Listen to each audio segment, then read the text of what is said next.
신자유주의 통치성과 환경설계를 통한 범죄 예방 셉테드 시작할게. 이 글은 범죄학에 대한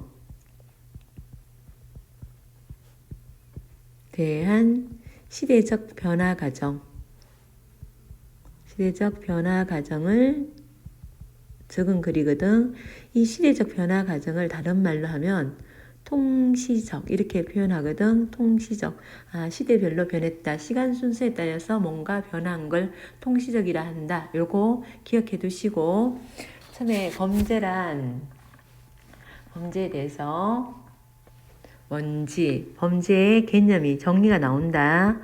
범죄가 뭐냐면 사회 질서 파괴하고 타인의 육체나 정신의 고통을 주는 거, 또는 재산 또는 명예를 손상시키는 거, 그리고 사회의 안녕과 개인의 안전에 해를 끼치는 거, 이렇게 해가지고 해를 끼치는 걸 우리는 범죄라고 한다. 그래서 사람들은 여러 논의를 통해서 범죄 발생률을 낮추려고 노력해왔고, 그 결과 탄생한 것이 범죄학이야. 범죄학의 탄생 배경이네. 범죄학의 탄생 배경이 범죄 발생률을 낮추려고 하는 거. 처음에 나오는 게 고전주의 범죄학이야.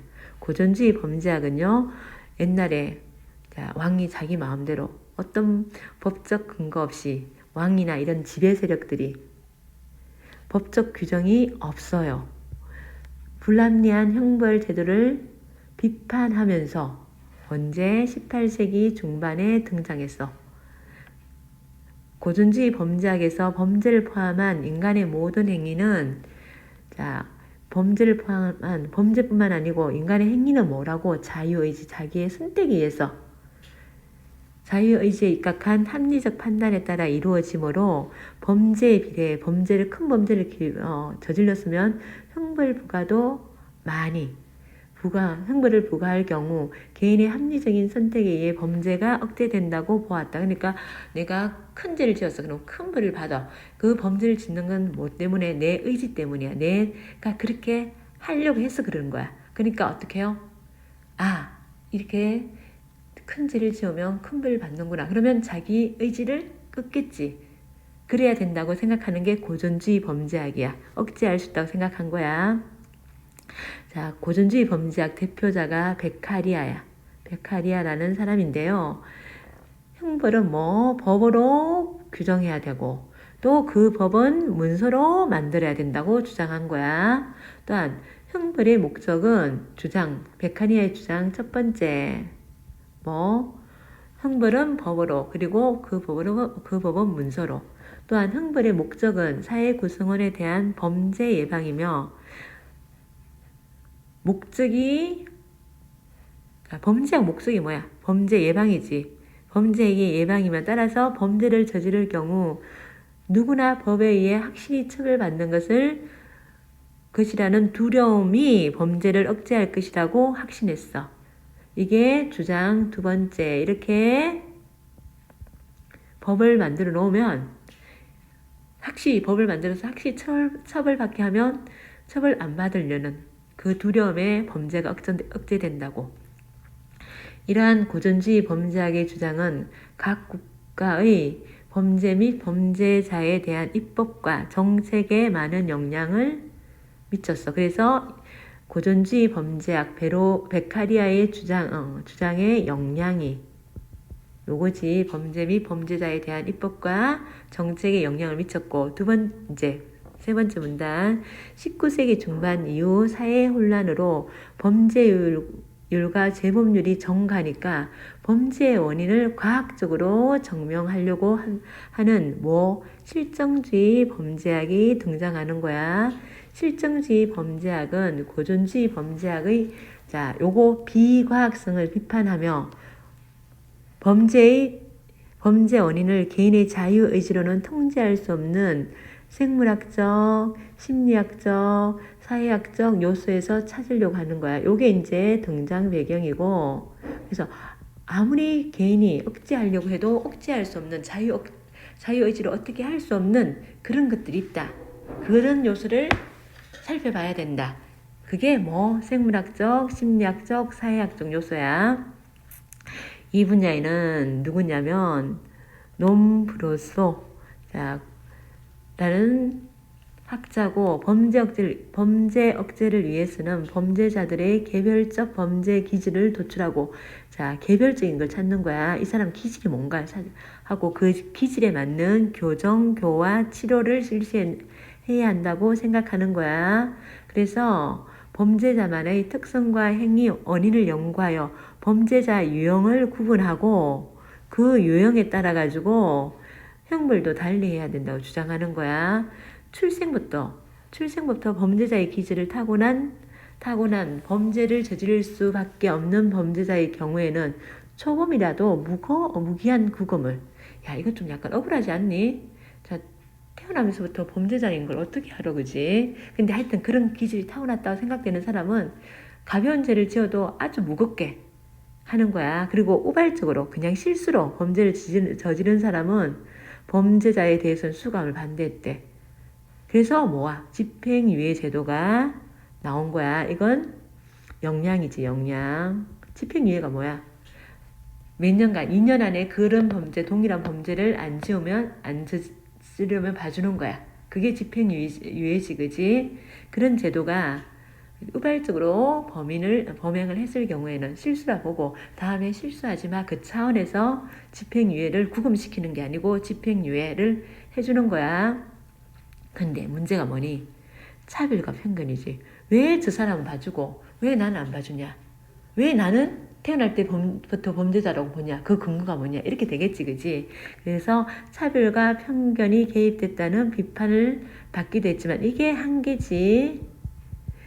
롬브로스의 연구는 이후 범죄 생물학, 범죄 심리학, 범죄 사회학의 탄생과 발전에 영향을 끼쳤다. 이게 또 영향이고. 이러한 범죄학의 큰 흐름들은 범죄를 하려는 그동안의 법제계 정책의 근간이 되어 왔어. 긍정적인 측면 있어 물론, 하지만 70년대 이후가 되면 이러한 시도들의 범죄 감소 효과에 대한 비판이 일면서 환경에 의한 범죄 유발 요인과 환경 개선을 통한 범죄 기회 감소 효과 등을 연구하는 환경범죄학이 70년 이후에 주목받기 시작한 거야. 이러한 가운데 건축학이나 도시설계 전문가들은 범죄 원인과 예방의 해법을 환경과 디자인에서 찾으려고 했어요. 그게 셉테드라. 셉테드 범죄 예방 설계. 이게 이제 자기도 의지도 있겠고, 그리고 생물학적, 사회학적, 심리학적 요인도 있겠고, 그리고 환경적인 요인도 범죄를 유발한다고 보는 거야. 셉트드는 건축 설계나 도시 계획 등을 통해 대상 지역의 방어적 공간 특성을 높여 범죄가 일어나지 않도록 만드는 거야. 범죄 발생 가능성을 줄이고 지역 주민들이 안정감을 느끼도록 하고 궁극적으로 삶의 질을 향상시키는 종합적인 범죄 예방 전략을 의미한다. 자, 그 다음에 셉테드는 다음 원리로 이루어진다. 이게 이제 사문단을 상세하는 거지. 더 자세히 설명해 주는 거지. 자연적 감시 원리는 공간과 시설물에 대한 가시권을 확보하고, 가시권은 보는 걸 갖다가 확 트이게 해주는 거야. 볼 수 있다는 거야. 시야를 가능하게 확 트이게 보이게 한다는 거야. 그러면 어떡해요? 우리 아무래도 범죄는 안 보이는 데서 일어나겠지, 그지? 근데 탁 보이게 하니까, 그지? 그러니까 잠재적 범죄자의 은폐 장소를 최소화해 주지. 그리고 내부인이나 외부인의 행동을 주변 사람들이 관찰할 수 있게 하지. 그러니까 범죄 안 일어나지. 보이는 데서는 범죄 일으키기 힘들잖아, 그지?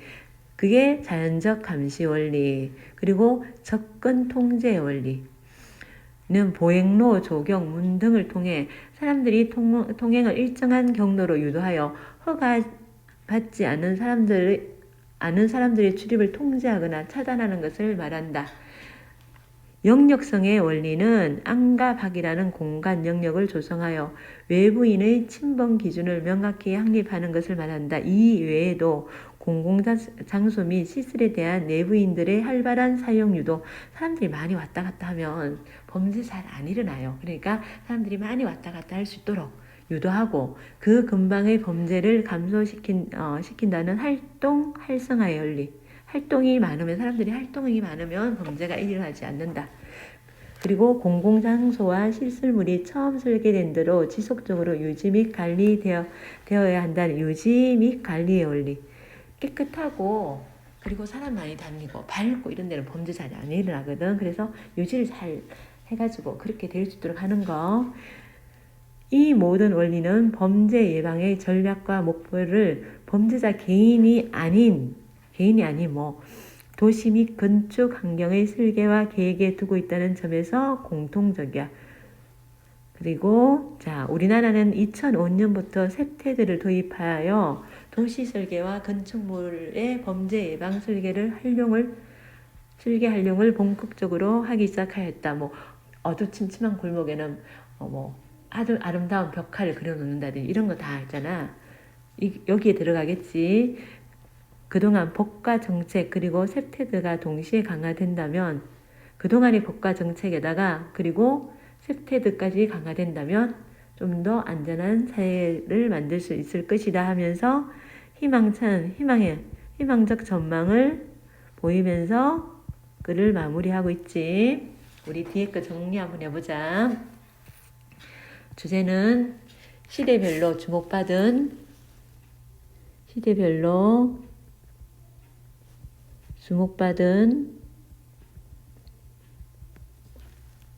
범죄학과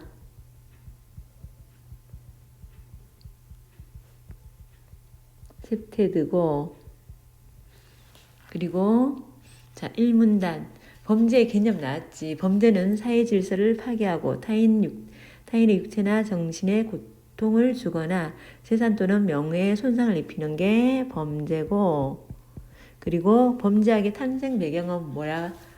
범죄 발생률을 어떻게 하려는 거? 낮추려는 노력의 길가지.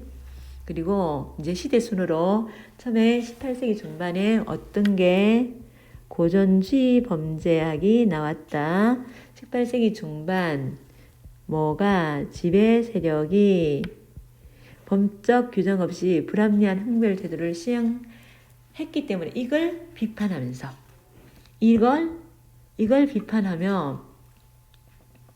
비판하면서 나오는 게 고전주의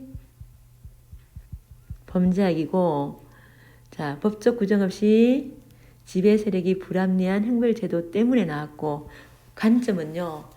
어떻게 생각해? 범죄를 포함한 인간의 모든 의지는 뭐에 의해서? 자유의지, 자기 의지에 의해서 일어난다고 판단해가지고 범죄에 비례해 형벌도 같이 부과하는 거야. 그래서 부과할 경우 사람들이 어떻게 해요? 자기 의지로 이거 하면 벌 받겠구나. 그러면서 하지 않는다. 합리적 선택에 의해 범죄가 억제될 수 있다고 본 거야. 대표적인 사람이 누구? 베카리야. 형벌은 법으로 규정해야 하고 그 법은 누구나 이해할 수 있도록 뭘로 만들어야 된다? 문서로 만들어야 하고 형벌의 목적은 사회 구성원에 대한 범죄 행위를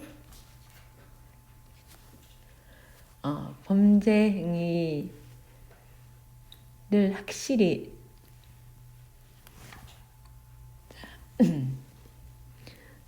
범죄 행위의 예방이며 따라서 범죄를 저지른 경우 누구나 법에 의해 확실히 처벌받을 것이라는 두려움이 범죄를 예방한다고 본 것이고 그 다음에 이제 등장한 게 실정주의 범죄학이야.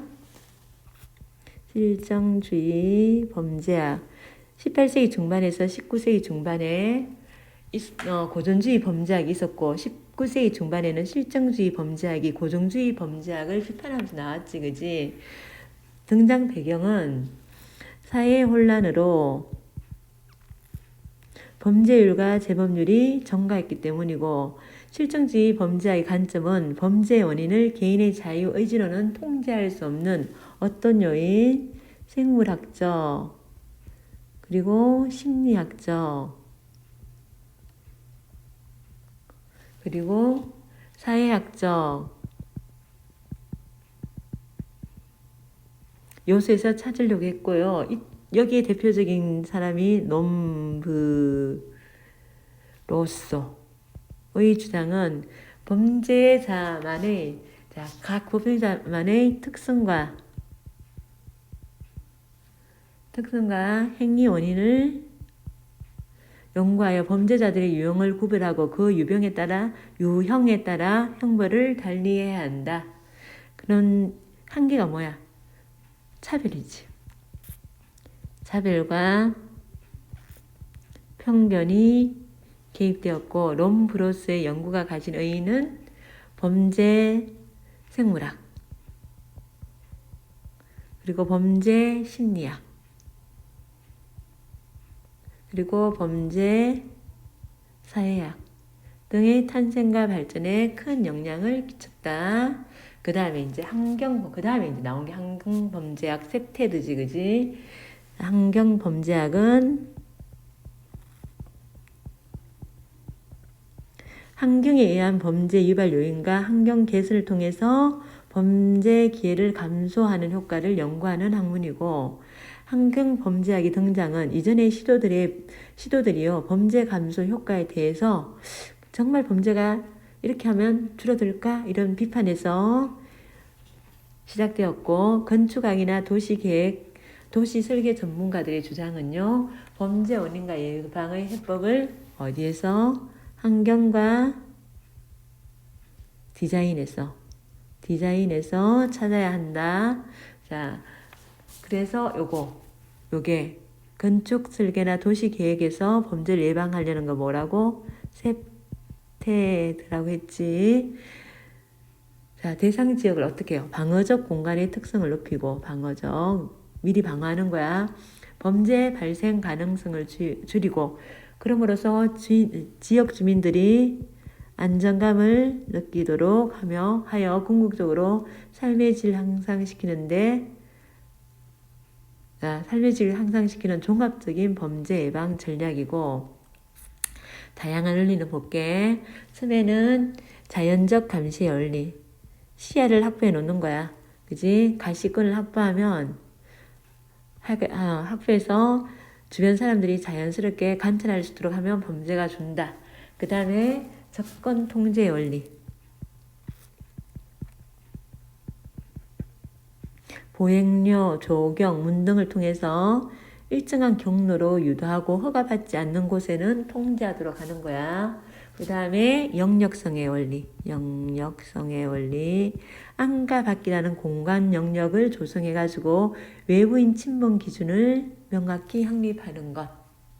그 다음에 활동 활성화의 원리.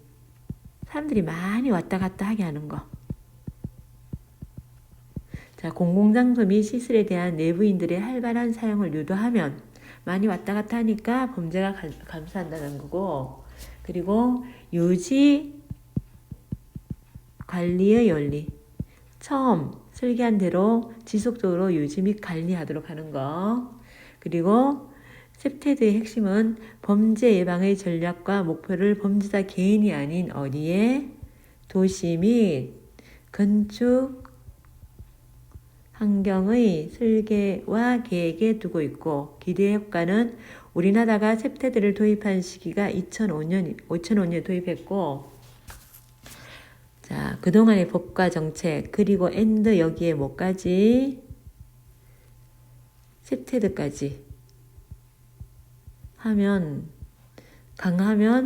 더 안전한 사회가 되지 않을까? 이렇게 밝은 전망을 하고 끝냈지, 그지? 여기까지 수고했고, 문제 풀어보자.